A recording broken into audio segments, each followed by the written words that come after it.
Hello வணக்கம், welcome to Kannana கண்ணே channel. இன்றைக்கி நம்ம என்ன பார்க்க போகிறோன்னா, குழந்தைங்களுக்கு வெயிட் இன்க்ரீஸ் பண்ணுறதுக்கு சூப்பராக உதவக்கூடிய ஒரு சூப்பர் மில்க் ஷேக் ரெசிபி தான் எப்படி பண்ணலான்னு பார்க்க போகிறோம். இது எந்தெந்த மாத குழந்தைக்கு எந்த மாதிரி கொடுக்கலாம் அப்படின்ட்டு இந்த வீடியோவில் கிளியராக சொல்லியிருக்கேன். ஸோ வீடியோவை ஸ்கிப் பண்ணாமல் முழுசாக பாருங்கள்.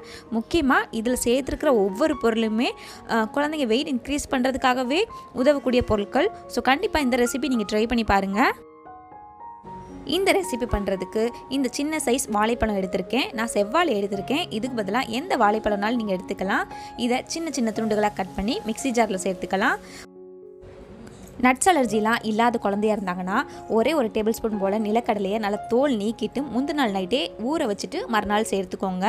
அடுத்து ஒரே ஒரு பேரிச்சம்பழம் கொட்டை எடுத்துகிட்டு சேர்த்துக்கிறேன். ஊற வச்சு சேர்த்தோம்னா இன்னும் நல்லா அரைப்படும். அடுத்து ஒரு ஸ்பூன் போல் தேன் சேர்த்துக்கிறேன். தேன் 1 வயது கம்ப்ளீட்டான குழந்தையாக இருந்தால் மட்டும் சேர்த்துக்கோங்க. 1 வயது கம்ப்ளீட்டான குழந்தையாக இருந்தாங்கன்னா இதில் 1/4 கப்புக்கும் கொஞ்சம் அதிகமான அளவு பசும்பால், தண்ணீர் சேர்க்காத பசும்பால் நல்லா காய்ச்சி ஆற வச்சது சேர்த்துருக்கேன். சேர்த்துட்டு நல்லா அரைச்சி எடுத்துடலாம். அவ்வளோதான், நம்ம குழந்தைக்கான சூப்பரான மில்க் ஷேக் அருமையாக ரெடி ஆகிடுச்சு. டெக்கரேஷனுக்காக சின்ன சின்ன துண்டுகள் நான் சேர்த்துருக்கேன். 9 மாதங்கள் கம்ப்ளீட்டான குழந்தையாக இருந்தாங்கன்னா இதில் பாலுக்கு பதிலாக நீங்கள் தேங்காய் பால் சேர்த்துக்கலாம். இதோட டேஸ்ட் பார்த்திங்கன்னா ரொம்பவே சூப்பராக இருக்குங்க. கண்டிப்பாக இந்த ரெசிபி ட்ரை பண்ணி பார்த்துட்டு உங்கள் குழந்தைங்க எப்படி சாப்பிட்டாங்கன்னு கீழே மறக்காமல் கமெண்ட் பண்ணுங்கள்.